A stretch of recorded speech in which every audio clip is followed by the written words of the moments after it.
సంక్షోభాలు ఎప్పుడు కొత్త కాదు. ప్రెజెంట్ సిచ్యుయేషన్స్లో నిజంగా అంత కష్టమైన సంక్షోభమా? అంటే కుటుంబంలో సంక్షోభం ఉంది, పార్టీలో. ఇప్పుడు అవతల వ్యక్తి పవర్ఫుల్ కనబడితే మీరు అన్నట్టు సంక్షోభం వస్తుంది. అక్కడ పవర్ఫుల్ కనబడతలేదు. నాయకుడు తన కూతుర్ని పార్టీలోని సస్పెండ్ చేయడం అనేది చరిత్రలోనే మొదటిసారి. ఇన్ని చక్కబెట్టుకోగలిగిన కేసీఆర్ ఈ రోజున కుటుంబ సమస్యను ఎందుకు పరిష్కరించుకోలేపారంటే, కొన్ని సమస్యలను మొగ్గలోనే మనము దాన్ని తుంచేయకపోతే అవి క్యాన్సర్ లాగా పరిణమిస్తాయి. ఆయన కొంచెం అదుపులో పెట్టుకోగలిగి ఉంటే ఈ పరిస్థితి రాకపోయేది. కేటీఆర్కి బీఆర్ఎస్ని కేసీఆర్ స్థాయిలో నడిపే సత్తా ఉందని ఏ ముఖ్యమంత్రిని ఇంకో ముఖ్యమంత్రితో కంపేర్ చేయకూడదు.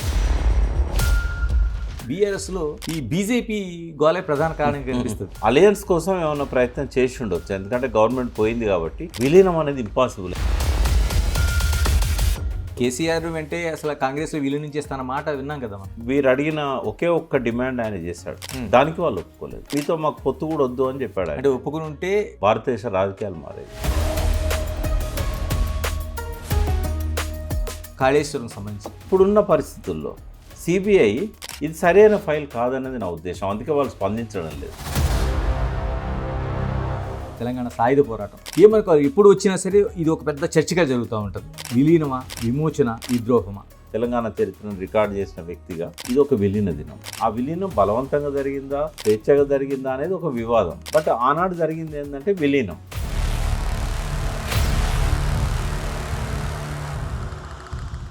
Welcome to Big TV. మనతో ఉన్నారు తెలంగాణ ఉద్యమకారుడు, senior political analyst Prakash. Prakash గారు నమస్తే. నమస్తే గణేష్. ఎందుకంటే చాలా వరకు మీతో మాట్లాడాల్సింది, పొలిటికల్ డెవలప్మెంట్స్ చాలా ఉన్నాయి. Thank you. ముందుగా అంటే బీఆర్ఎస్లోన సంక్షోభాలు ఎప్పుడు కొత్త కాదు. ఎప్పుడు సంక్షోభాలతో ఆ పార్టీ టీఆర్ఎస్ నుంచి బీఆర్ఎస్ వరకు సంక్షోభాలు అనేవి ఆ పార్టీ కొత్త కాదు. కానీ ప్రజెంట్ సిచ్యుయేషన్స్లో ఉన్నదాన్ని నిజంగా అంత కష్టమైన సంక్షోభమా, ఎలా చూడాల్సిన అవసరం ఉంది?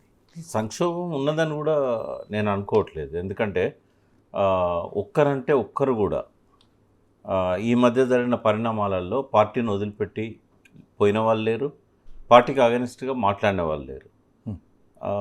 ఇప్పుడున్న సిచ్యువేషన్లో క్యాడర్కి, అందరికీ, నాయకులకు, క్యాడర్కు, కొంతమంది కేసీఆర్ పట్ల లోపల అంతర్గతంగా కోపాలు ఉన్నా కూడా వాళ్ళ రాజకీయ భవిష్యత్తు కోసం బీఆర్ఎస్ని అడ్డుపెట్టుకొని ఉంటేనే బాగుంటుందేమో, వచ్చే 2-3 సంవత్సరాల్లో పార్టీకి మళ్ళీ ఫ్యూచర్ వస్తుంది అనే ఒక నమ్మకంతో ఉన్నారు తప్ప ఎవరు పార్టీని వదిలిపెట్టాలనే ఆలోచనలో ఉన్నట్టు కానీ, పార్టీకి వ్యతిరేకంగా విమర్శలు చేసే ఆ ధైర్యాన్ని ప్రదర్శిస్తున్న వాళ్ళు కానీ ఎవరు కనబడట్లేదు. సంక్షోభం అన్నప్పుడు ఖచ్చితంగా అటువంటి పరిస్థితి కనబడాలి. ఇప్పుడు ఈవెన్ హరీష్ రావు గారి మీద ఆరోపణలు వచ్చినా కూడా ఆయన కూడా దాన్ని లైట్ తీసుకున్నాడు. ఎవరు కూడా దాని మీద పెద్దగా స్పందిస్తున్నట్టు కూడా మనకు కనబడట్లేదు. జస్ట్ ఇగ్నోర్ చేస్తుండ్రు అనిపిస్తుంది. అంటే చాలా పెద్ద సంఘటన, ఎందుకంటే ప్రపంచంలో కూడా నాకు కనబడలేదు ఒక నాయకుడు తన కూతుర్ని పార్టీలోని సస్పెండ్ చేయడం అనేది చరిత్రలోనే మొదటిసారి. అయినా కూడా పెద్దగా స్పందన లేదు, అంతా చల్లారినట్టే కనబడతా ఉంది వాతావరణం. ఎందుకు ప్రకాష్ గారు, నేను అంటుంది స్ట్రైట్గా అడుగుతున్నాను. ప్రపంచంలోని దేశ రాజకీయాలను దాటి బయటకు వెళ్తే ప్రపంచంలోని ఒక తండ్రి కూతుర్ని బయటికి పార్టీ నుంచి బహిష్కరించి దాఖలాలు మనకు లేవు. అలాంటి ఘటన జరిగినప్పుడు దాని ఒక పార్టీలో సంక్షోభంగా ఎందుకు అనుకోకూడదు? దాని పరిణామాలు ఉంటాయని ఎందుకు అనుకోకూడదు? ఉంటే ఇప్పుడు 10-15 రోజులు అయింది కదా, బయటపడాల్సిందే కదా, బయటకు రావాలి. దానికి అడ్వర్స్గా తనతో ఉన్న వాళ్ళు కూడా బయటకు వచ్చిన పరిస్థితి కనబడుతూ ఉంది. తర్వాత అంతకుముందు తను మీటింగ్స్ పెట్టినప్పుడు ఏ ఇష్యూ మీద మీటింగ్ పెట్టినా కూడా కొంతమంది మాలాంటి వాళ్ళం కానీ, ఆ పార్టీలో ఉన్న కొంతమంది పెద్దలు కానీ అటెండ్ అయ్యేవాళ్ళు, పరోక్షంగానో ప్రత్యక్షంగానో కనబడేవాళ్ళు. ఇప్పుడు అటువంటి సీన్ కూడా లేదు. అటు పోవడానికి దడుచుకుంటున్నట్టు కనబడతా ఉంది. ఆ ఇంటి వైపు కానీ ఆమె పక్కన ఎక్కడన్నా కనబడాలంటే కూడా కొంత అది భయపడుతున్న పరిస్థితి కనబడతా ఉంది. అంటే భయపడుతున్నారా, భయపెడుతున్నారా? రెండు ఉంటాయి. భయపెట్టడం అనేది జరగదు, కానీ వాళ్ళకే సంకోచం అనేది ఉంటుంది వాళ్ళ లోపల. ఎందుకంటే మన భవిష్యత్తు ఎక్కడ బుగ్గిపాలవుతుందో అటు పోయినట్టయితే, మంచిగా ఉంది కదా పార్టీతో ఉందాము. ఇప్పుడు అవతల వ్యక్తి పవర్ఫుల్ కనబడితే మీరు అన్నట్టు సంక్షోభం వస్తుంది. అక్కడ పవర్ఫుల్ కనబడతలేదు. అది ఇంతకాలం కూడా నేను అనుకున్నది ఏంటంటే డాటర్గా ఆమెకు ఆ రెస్పెక్ట్ దొరికింది. కాబట్టి ఒకసారి తండ్రే తనను బహిష్కరించినప్పుడు ఆ రెస్పెక్ట్ ఉండదు కదా ఇంకా. అంటే మన దేశ రాజకీయాల్లో చాలాసార్లు చూసాం, ఇలాగ కొడుకులు కావచ్చు, కూతుళ్ళు కావచ్చు బయటకు వచ్చినప్పుడు సైమల్టేనియస్గా రాజకీయాల్లో ఉన్నప్పుడు వాటిని వాళ్ళు చాలా ప్రభావితం చేసిన దాఖలా మనకు చాలా ఉన్నాయి. ఆమె సింగ్ ఆమె ఎప్పుడు సంబంధించి ఎక్స్పెక్ట్ కావచ్చు. చేయలేదు. ఆమె ఎప్పుడు ఎక్స్పెక్ట్ చేయలేదు ఇట్లాంటి సిచ్యువేషన్ వస్తుందని. పార్టీలో తను లాబింగ్ చేసుకోవడం కానీ, గ్రూప్స్ మెయింటైన్ చేయడం కానీ ఇట్లాంటివి తను ఏం చేయలేదు. అట్లా చేసి ఉంటే డెఫినెట్గా ఈ సంక్షోభం లాగానే వచ్చేది. ఆమె ఎప్పుడు తన కార్యక్రమాలకు తను పరిమితం అయిపోయారు తప్ప పార్టీలో చీల్చాలనే ఆలోచన లేదు, పార్టీలో గ్రూపులను తయారు చేసుకోవాలనే ఆలోచన కూడా ఉన్నట్టు కనబడదు మనకు. నేను చూసినంత వరకు ఏంటంటే ఎప్పుడు అటువంటి డివిజన్కి ఆమె ప్రయత్నం చేయలే. ఆమె ఎక్స్పెక్ట్ కూడా చేసి ఉండదు ఇట్లాంటి పరిణామాలు వస్తాయని కూడా ఊహించి ఉండకపోవచ్చు. ప్రకాష్ జీ, మీరు టీఆర్ఎస్ పార్టీ కావచ్చు లేదా కుటుంబం కావచ్చు చాలా దగ్గర నుంచి చూసిన వ్యక్తి. మీరు అంటున్నట్టు సంక్షోభం కాదు, కానీ ఎందుకు ఇలా వీధిని పడిన తర్వాత ప్రధానమైన కారణం ఏమనుకోవాలి? అంటే కుటుంబంలో సంక్షోభం ఉంది, పార్టీలో అది కనబడతలేదు కానీ కుటుంబంలో ఉంది సంక్షోభం. ఎందుకంటే ఎవరికి ఆనందం కలిగించే సంఘటన కాదు అది. ఒక తండ్రి ఎంత బాధపడి ఉంటాడు, తను తన చేతులతో పెంచిన బిడ్డ, రాజకీయంగా కూడా ఆ భవిష్యత్తు తను ఇచ్చాడు. సరే ప్రజలు ఆమెను ఓడించినా కూడా మళ్ళీ ఎమ్మెల్సీగా ఆమెను గౌరవించాడు. అటువంటి వ్యక్తిని తన చేతులతో తనే దూరం చేసుకునే పరిస్థితి రావడం అనేది, ముఖం చూడడానికి ఇష్టపడకపోవడం, మాట్లాడడానికి ఇష్టపడకపోవడం, ఇది సంక్షోభమే. తల్లి ఎంత బాధపడి ఉండాలి. ఆమె చాలా ప్రేమ పిల్లలంటే, ఆమె పెంచింది వాస్తవంగా. ఎక్కువ సమయం ఇచ్చి, ఈయన రాజకీయాల్లో బిజీగా ఉంటే కూడా తల్లే ఎక్కువగా వాళ్ళకి సమయం ఇచ్చి పెంచింది. ఉంటుంది అది డెఫినెట్గా కుటుంబంలో అయితే ఆ బాధ ఉంటుంది, ఆ సంక్షోభం ఉంటుంది. రాజకీయం మీద దాని ప్రభావం తక్కువగా ఉండొచ్చు అని నేను అనుకుంటున్నాను. అంటే చాలా వరకు మనకు వస్తున్న అనేక వార్తల్లో కావచ్చు, కేటీఆర్కి హరీష్ రావుకి మధ్య చాలా వరకు వైరుధ్యాలు అనేది అటు వార్తలు కావచ్చు, విశ్లేషణలు కావచ్చు. వీటన్నిటిని ఇప్పుడు కవిత ఇష్యూ తర్వాత వీళ్ళిద్దరి మధ్య బాండింగ్ పెరిగే అవకాశం ఉందంటారు. అంటే బయట ప్రచారం అవుతున్నట్టుగా వాళ్ళ మధ్య అంత డివిజన్ అయితే నేను చూడలేదు ఎప్పుడు. ఇద్దరికి నేను సన్నిహితున్నే.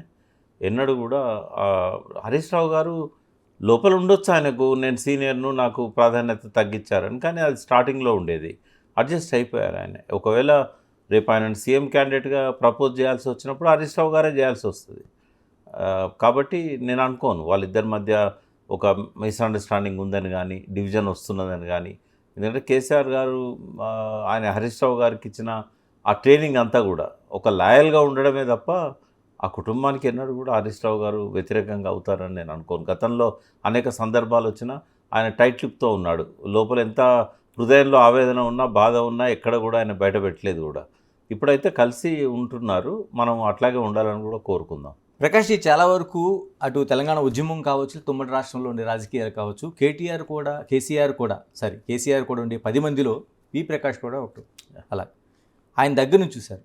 అంటే అటు ఉమ్మడి రాష్ట్రంలో ఉండే సమస్యలు కావచ్చు, తెలంగాణ ఆవిర్భావం కావచ్చు, లేకపోతే పార్టీలో ఉండే సమస్యలను కావచ్చు, ఇన్ని చక్కబెట్టుకోగలిగిన కేసీఆర్ ఈ రోజున కుటుంబ సమస్యను ఎందుకు పరిష్కరించుకోలేపారంటే, కొన్ని సమస్యలను మొగ్గలోనే మనము దాన్ని తుంచేయకపోతే అవి క్యాన్సర్ లాగా పరిణమిస్తాయి.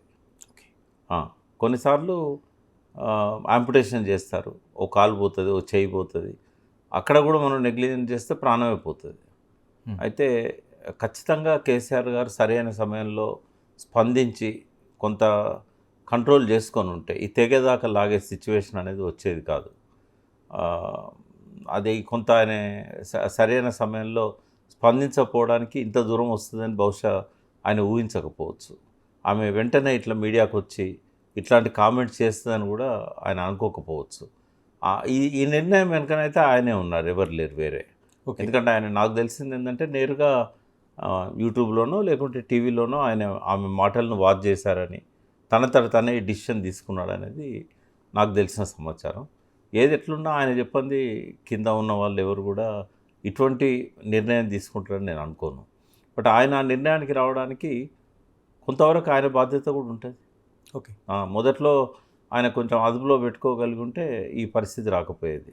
ప్రకాష్ జీ, చాలా వరకు ఉమ్మడి రాష్ట్రంలోన అటు పార్టీ సంక్షోభం కావచ్చు, మిగతా అంశాల్లో కావచ్చు, ముప్పేట దాడి జరుగుతున్నప్పుడు కేసీఆర్ చుట్టూ చాలామంది ఉండేటోడు. కానీ ఒక్కొక్కరుగా వెళ్ళిపోతున్నప్పుడు ఎవరిని కూడా కేసీఆర్ ఏ రోజున కూడా ఆపలేదు. అంటే నేను అనుకోవడం ప్రకారం ఇప్పుడు ఈ రోజున ఇంతమంది ఇంక్లూడింగ్ వి ప్రకాష్తో పాటు ఈ రోజున ఇలాంటి సంక్షోభం వచ్చినప్పుడు మాట్లాడడానికి కూడా ఎవరూ లేకుండా పోయారు.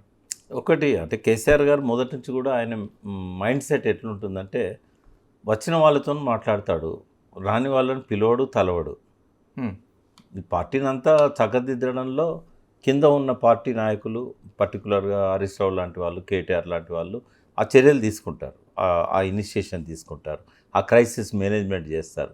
ఆయన వీళ్ళకి ఇన్స్ట్రక్షన్లు ఇస్తాడే తప్ప నేరుగా ఆయన ఎప్పుడు కూడా హ్యాండిల్ చేసిన సందర్భం మనకు కనబడదు. పార్టీలోంచి బయటకు పోయిన వాళ్ళు తిరిగి వచ్చినప్పుడు కానీ, తిరిగి రావడానికి కానీ ఆయన ఓన్లీ సూచన చేస్తాడే తప్ప ఆయన ఎప్పుడు వాళ్ళను మీరు మళ్ళీ రండి అని అడిగిన దాఖలాలు మనకు కనబడవు.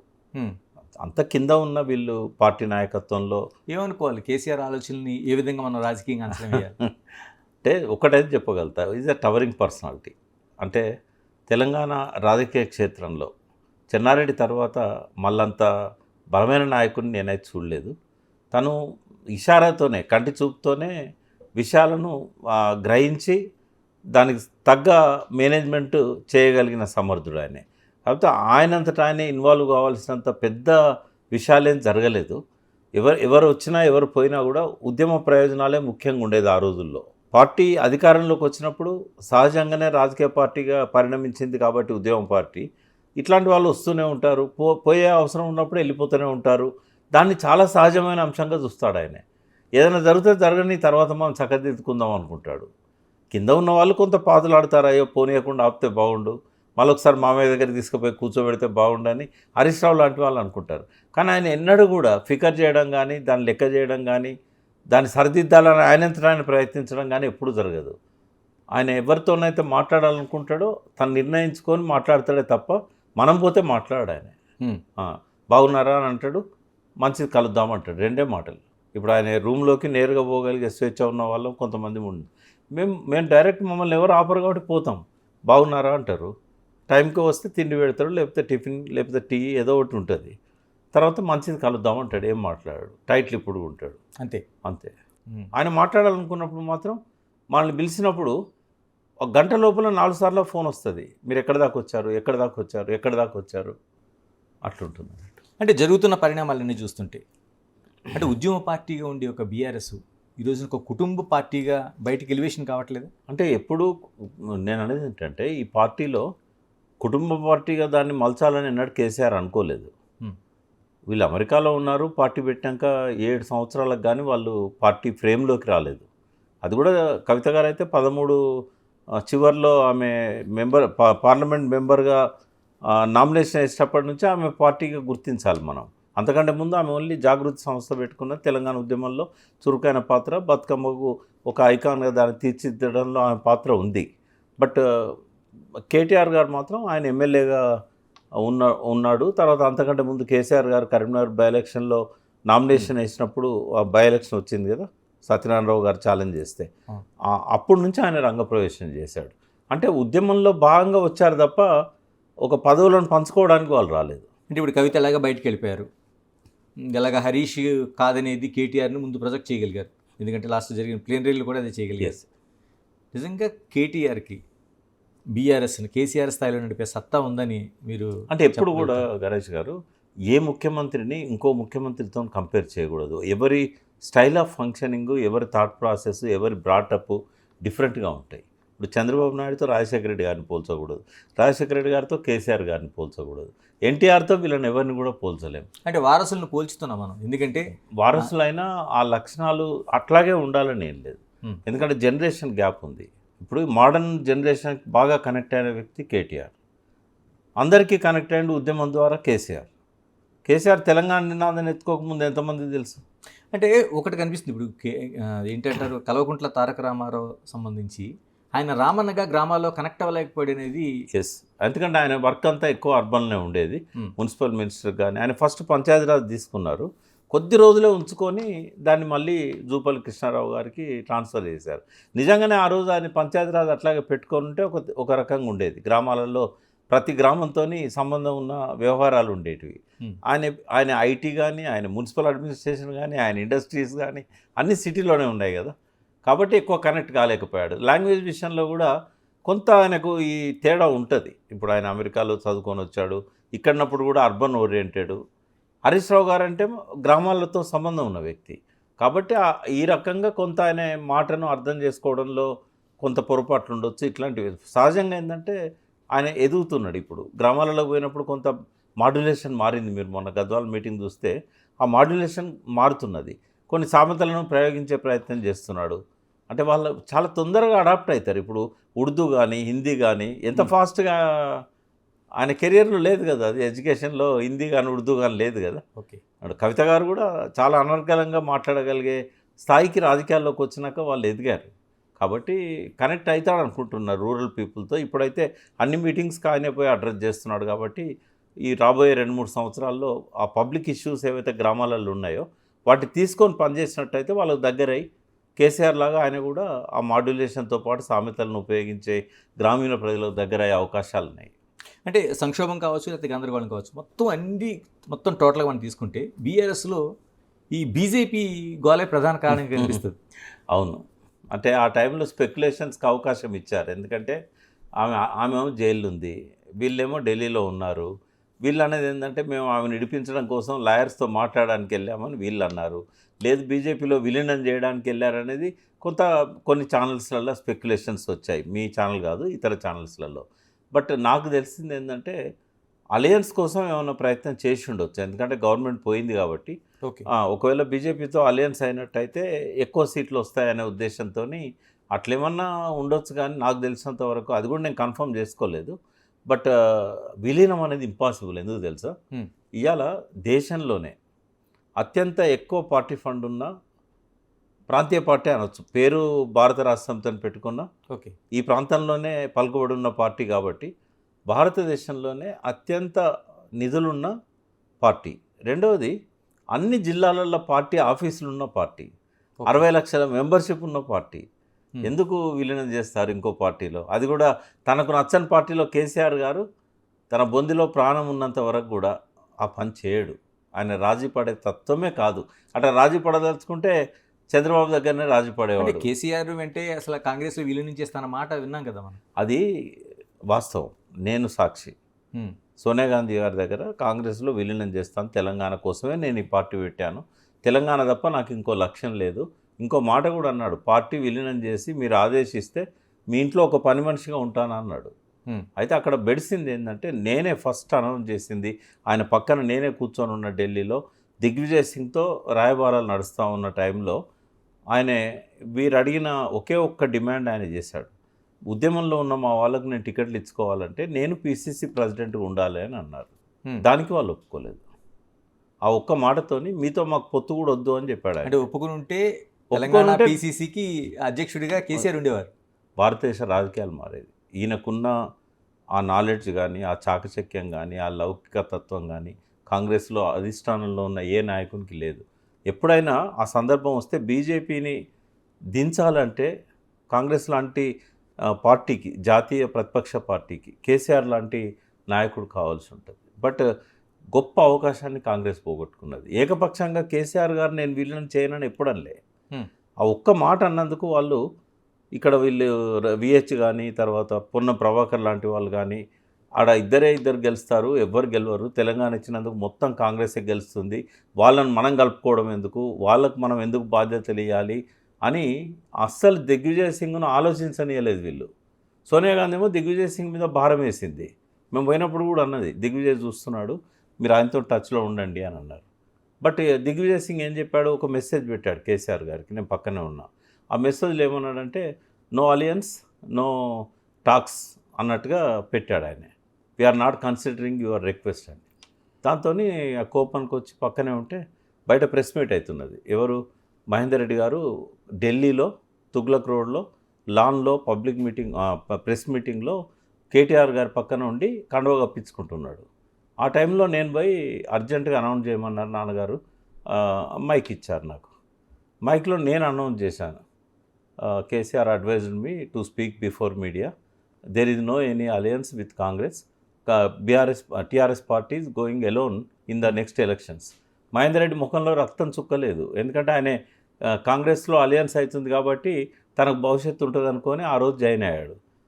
అన్నాడు కూడా నాతో, కొంచెం ముందు చెప్తే అంటే ఎట్లుంటుందంటే అది. కానీ ప్రకాష్ ఇప్పటికైనా అవకాశం ఉందా?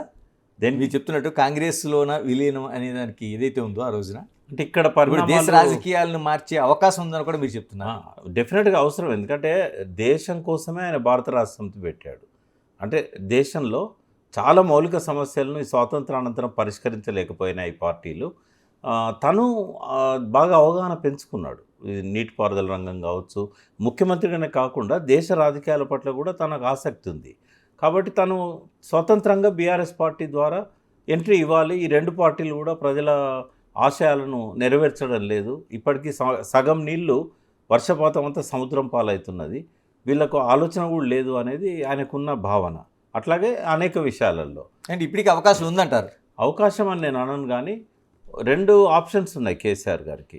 మళ్ళీ అధికారంలోకి వచ్చిన తర్వాత భారత రాష్ట్ర సమితిని ఇట్లాగే ఉంచి స్ప్రెడ్ చేయడం దేశవ్యాప్తంగా, అది కాదని తేలిపోయింది. అంటే తేలిపోలేదు.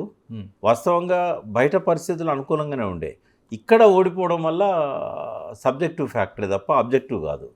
బట్ రేపు మళ్ళీ అధికారంలోకి వచ్చినాక ఆయనకు 2 ఆప్షన్స్ ఉంటాయి. అన్ని దేశంలో ఇతర ప్రతిపక్ష పార్టీల్లాగా ఇండియా కూటమిలో చేరడమా, లేకుంటే ఇదే భారత రాష్ట్ర సమితిని మూడవ శక్తిగా తనకున్న నెక్స్ట్ 4-5 ఇయర్స్ ఒకవేళ ఆయన ముఖ్యమంత్రి అయితే అవకాశాన్ని ఉపయోగించుకోవడం అనేది 2 ఆప్షన్స్ ఉన్నాయి. కాంగ్రెస్ కూడా బీజేపీని టార్గెట్ చేసినప్పుడు బీజేపీకి వ్యతిరేకంగా ఉన్న వాళ్ళందరూ శత్రువుకు శత్రువు మిత్రుడు అన్న భావనతోని కలుపుకొని రాకపోయినా, అంటే కలవకపోయినా, పార్టీలో విలీనం కాకపోయినా కలుపుకొనే ధోరణిని అనుసరించాలి. అంటే ఇప్పుడు ఏదైతే మన తెలంగాణలో జరుగుతున్న ఘర్షణ వైరుధ్యం ఏదైతే కాంగ్రెస్కు ప్రధాన ప్రతిపక్షం బీఆర్ఎస్కు ఉన్నదో ఇది ఉండకూడదు. ఒక సయోధ్య ఉండాలి. ఎందుకంటే ఇద్దరు బీజేపీకి శత్రువులే అనుకున్నప్పుడు ఇద్దరి మధ్య స్నేహపూర్వక వైరుధ్యాలు ఉండాలి, కానీ తెల్లారులేస్తే ఒకరినొకరు తిట్టుకునే పరిస్థితి రాకూడదు. కాబట్టి ఇక్కడ ఫస్ట్ కరెక్ట్ కావాలి. ఒకవేళ జాతీయ స్థాయిలో బీజేపీని ఓడించాలంటే కేసీఆర్ నాకు అవసరము అని రాహుల్ గాంధీ అనుకుంటే ఇక్కడ దాన్ని చల్లబరచాలి, ఈ రాజకీయ వేడిని చల్లబరచాలి. ఇక్కడి వరకు రాజకీయంగా ప్రతిపక్షం ఉంటుంది, కానీ పరుష పదాలు మళ్ళీ ఎన్నడూ ముఖం చూసుకోకుండా అట్లాంటి వాతావరణం ఉండకూడదు. బట్ దేశ పరిస్థితుల దృష్ట్యా ఇంకొక మూడో పార్టీకి ఇప్పుడు వెంటనే అవకాశం లేదు, కాబట్టి ఖచ్చితంగా బీజేపీని రాకుండా అడ్డుకోవాల్సిన అవసరం ఉన్నది కాబట్టి కేసీఆర్ అవసరం వాళ్ళకు ఉంటుంది. ఎలా సాధ్యం? ఇప్పుడు మీరు చెప్తున్నట్టు ఇంతకుముందు బీజేపీతో పొత్తు పెట్టుకోవడానికి కేసీఆర్ చేసిన ప్రయత్నాలుగా లేదండి. అంటే ఆయనే ఆనాడు ఉన్న ఎప్పుడు కూడా దేశ రాజకీయాలలో మనం గమనిస్తే కేసీఆర్ అంతా మింగుడు పడని వ్యక్తి బీజేపీకి ఇప్పటివరకు ఎవరూ లేరు. వాళ్ళు కాంగ్రెస్ ముఖ్యమంత్రులను కూడా మేనేజ్ చేయగలిగే పరిస్థితులు ఉండేది వాళ్ళకి. బట్ కేసీఆర్ను మాత్రం సెకండ్ టర్మ్లో ఇద్దరి మధ్య పచ్చగడ్డి భగ్గుమనే అంత వైరుధ్యాలు పెరిగినాయి. అంటే రాజకీయాల్లో శాశ్వత మిత్రులు ఉండరు, శాశ్వత శత్రువులు ఉండరు. కానీ ఇప్పుడున్న సిచ్యువేషన్లో అయితే బీజేపీకి ఎట్టి పరిస్థితుల్లో కేసీఆర్ గారు అటువంటి అవకాశం ఇవ్వరు.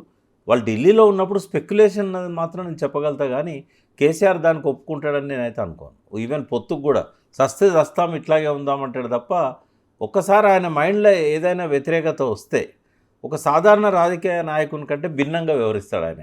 మనం అంటాం కదా, శాశ్వత మిత్రులు ఉండరు, శాశ్వత శత్రువు ఉండరు అని. కానీ కేసీఆర్ అట్లా కాదు. ఆయన మైండ్లో ఒకసారి శత్రువు అనే భావన పడ్డదంటే ఇంకా కలిసి వచ్చే అవకాశాలు తక్కువ. ఇంకోటి జూబ్లీ హిల్స్ ఉప ఎన్నికకి సంబంధించి, ఎందుకంటే మాగంటి గోపీనాథ్ మరణం తర్వాత వస్తున్న ఎన్నికల్లోన ఎలా ఉండబోతుంది? ఎందుకంటే ఆయన భార్య సునీతికి ప్రమోట్ చేస్తుంది.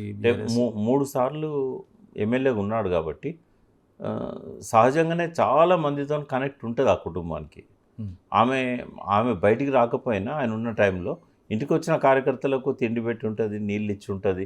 గోపీనాథ్ గారు బాగా డౌన్ ట్రాడన్ నుంచి వచ్చారు, అంటే కింది స్థాయి నుంచి కార్యకర్తగా ఎదుగుతూ వచ్చాడు.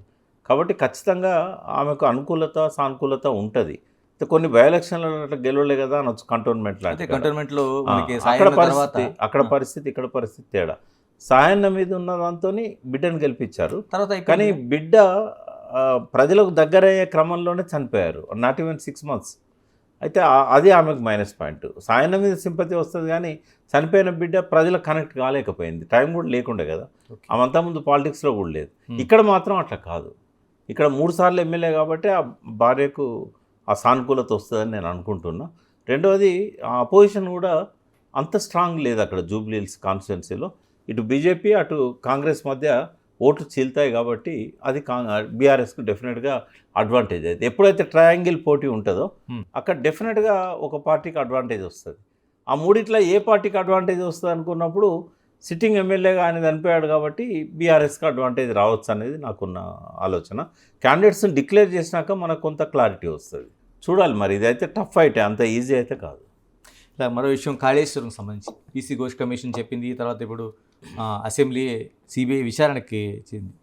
ఎందుకంటే సిబిఐ విచారణ చేసిన తర్వాత ఖచ్చితంగా నిరూపించుకునే ఒక అవకాశంగా ఎందుకు బీఆర్ఎస్ చూడటం లేదని? అట్లనే కాదు, ఇక్కడ అవినీతి ఆరోపణలు ఏవి ఎన్డీఎస్ఏ రిపోర్ట్లో కానీ ఈ పీసీ ఘోష్ రిపోర్ట్లో కానీ రాలేదు. అవినీతికి సంబంధించిన ఆరోపణలు లేవు. ఇర్రెగ్యులారిటీస్ మీద పీసీ ఘోష్ విచారణ చేశారు. అందులో వాళ్ళు కొన్ని పనుల మీద అభ్యంతరం చెప్పాడు ఆయన, కొన్ని పనులకు సంబంధించి, మేడిగడ్డకు సంబంధించిన. అయితే వాటి మీద సిబిఐ ఎంక్వైరీ జరిపించాల్సినంత పెద్ద అంశం కాదు అది. ఈ అంశం పీసీ ఘోష్ రిపోర్ట్ ఆధారంగా కానీ ఎన్డీఎస్ఏ రిపోర్ట్ ఆధారంగా కానీ డిసిషన్ తీసుకోవచ్చు. మళ్ళీ ఇంకో విచారణ సంగతి దీనికి అక్కర్లేదు. ఎందుకంటే వేస్తే నిరూపించుకునే అవకాశం ఇంకా కొంచెం ఒక స్థాయికి వెళ్ళినట్టు. ఏం నిరూపించాలి? అవినీతి జరిగిందని చెప్తున్నారు. అవినీతి గురించి కమిషన్కే అధికారం ఇవ్వలే కదా. ఇప్పుడు రేవంత్ రెడ్డి ప్రభుత్వం ఎంక్వైరీ చేయాలన్నప్పుడు కరప్షన్ అనే వర్డ్ అందులో పెట్టలేదు కదా. ఆయన ఇర్రెగ్యులారిటీస్ మీద విచారణ చేశాడు. ఇంకోటి, ఇప్పుడున్న పరిస్థితుల్లో సిబిఐ ఈ రెండింటి మీదనే పోవాలి. ఒకవేళ హైకోర్టు ఆంక్షలు పెట్టింది కాబట్టి పీసీ ఘోష్ అనే వర్డ్ అందులోకి తీసేసి ఉండొచ్చు. NDSA word పెట్టుంటారు. ఎన్డీఎస్ఏ దానిలో అసలు అటువంటి ఆలోచనలు కూడా రాలే కదా.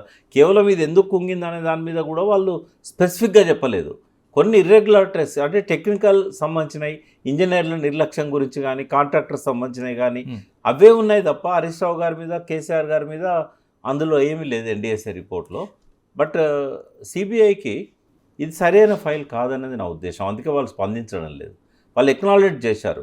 సెక్షన్ 6 ఢిల్లీ దీని యాక్ట్ ప్రకారంగా చేస్తారు అది సిబిఐ. అయితే వాళ్ళకు కేంద్ర ప్రభుత్వం శాంక్షన్ చేయాలి, పర్మిషన్ ఇవ్వాలి. అది సెక్షన్ 5 ఢిల్లీ పోలీస్ యాక్ట్ కింద. ఆ సెక్షన్ 5 కింద ఇప్పటివరకు మోడీ గవర్నమెంట్ ఇవ్వట్లేదు. కాబట్టి వాళ్ళు ఫైల్ దగ్గర పెట్టుకున్నారు, ఎక్నాలెడ్జ్ చేశారు అందినట్టు. కాబట్టి ఇప్పుడప్పుడే ఎంక్వైరీ మొదలు కాకపోవచ్చు. ఒకవేళ మొదలైనా కూడా it will take long time. మనకు 2 అంశాలు ఉన్నాయి కీలకమైన, త్వరగా మాట్లాడుకోవాల్సి. ఒకటి తెలంగాణ సంబంధించింది, తెలంగాణ సాయుధ పోరాటం. మనకి సెప్టెంబర్ 17కి అవుతుంది. ఏమనుకోవాలి, ఎప్పుడు వచ్చినా సరే ఇది ఒక పెద్ద చర్చగా జరుగుతూ ఉంటుంది. అంటే ఇది విలీనమా, విమోచన, విద్రోహమా? ఎందుకంటే ఒక కీలకంగా ఎప్పుడు మనకి ఒక సమస్యలాగా కనిపిస్తూ ఉంటుంది. అంటే ఉద్యమ ఆకాంక్షలను బట్టి కూడా ఈ నినాదాలు మారిపోతూ ఉన్నాయి. కేసీఆర్ గారు మొదట్లో టీఆర్ఎస్ పెట్టిన టైంలో మన స్వాతంత్ర దినమే లేదు, మనకు భారతదేశానికి వచ్చినప్పుడు మనకు రాలేదు, మనకు సెప్టెంబర్ 17న వచ్చిందని చెప్పి ఆయన స్వాతంత్ర దినం అని కూడా అన్నాడు. తర్వాత ఆయనకు అర్థమైన తర్వాత జేఏసీ వచ్చిన తర్వాత జేఏసీలో కోదండరాము, ముస్లిం సంఘాలు కూడా ఉండే అలా. వాళ్ళందరూ కూర్చున్న తర్వాత సెప్టెంబర్ 17న మన స్వాతంత్ర దినం అంటే వాళ్ళు నొచ్చుకుంటారు, కాబట్టి దీన్ని స్వాతంత్ర దినం అనకూడదు, విలీన దినం అనాలి అని. కమ్యూనిస్టులేమో దీన్ని విద్రోహ దినం అనేమో పీపుల్స్ వార్ లాంటి సంస్థలు అన్నాయి, విమోచన దినం అని కొంతమంది అన్నారు. ఏది ఎట్లున్నా నేను ఒక చరిత్రకారుడిని, తెలంగాణ చరిత్రను రికార్డు చేసిన వ్యక్తిగా ఇది ఒక విలీన దినం. ఆ విలీనం బలవంతంగా జరిగిందా, స్వేచ్ఛగా జరిగిందా అనేది ఒక వివాదం. బట్ ఆనాడు జరిగింది ఏంటంటే విలీనం. అయితే విలీనం సెప్టెంబర్ 17నో అధికారం రూపంలో మారింది తప్ప చట్టపరంగా మారింది జనవరి 26, 1950. అంటే భారత రాజ్యాంగంలో ఎప్పుడైతే భాగమైందో అంతకంటే ముందు రోజు వరకు కూడా సిగ్నేచర్ చేసింది నిజామే అన్ని ఉత్తర్వుల మీద. కాబట్టి అధికారికంగా జనవరి 26 అని చెప్పాలి. బట్ జనరల్ చౌదరి ఆధ్వర్యంలో మిలిటరీ ప్రభుత్వాన్ని ఏర్పాటు చేసింది మాత్రం సెప్టెంబర్ 18. మనం ఇవన్నీ వివాదాల్లో పోకుండా విలీన దినం అంటే ఎగొడవలేదు. విలీన దినం అని అనుకున్నాం అనుకోండి, హైదరాబాద్ అంతకుముందు సంస్థానం, నిజాం పవర్స్ పూర్తిగా ఉండేది. నిజాం ఏమైందంటే ఒక రబ్బర్ స్టాంప్ అయిపోయాడు సెప్టెంబర్ 17 తర్వాత. అంటే అధికారం ఎవరి చేతిలోకి పోయింది? నెహ్రూ గవర్నమెంట్ చేతిలోకి పోయింది. ఇక్కడ చౌదరిని పెట్టినా కూడా నెహ్రూ గారే దీన్ని మానిటరింగ్ చేశాడు, సర్దార్ పటేల్, నెహ్రూ. కాబట్టి విలీన దినం అనుకుంటే ఏ కూడా ఉండదు. థ్యాంక్ యూ ప్రకాష్ గారు, థ్యాంక్ యూ వెరీ మచ్. అనేక కీలకమైన అంశాలు, అటు బీఆర్ఎస్ కావచ్చు, లేకపోతే కాంగ్రెస్లో ఆనాడు జరిగిన పరిణామాలు కావచ్చు, ఈ రోజున కొత్తగా బీసీ పార్టీ ఆవిర్భావం కావచ్చు, తర్వాత కవిత బీఆర్ఎస్లో ఉండే అనేక పరిణామాలు కావచ్చు, బతుకమ్మ వరకు అనేక పరిణామాల్లో ఏం జరుగుతుంది అనేది రాజకీయాల్లో నా భవిష్యత్తును ఊహించగలం. Keep watching big TV. This is Ganesh. For more videos like this, subscribe Big TV channel.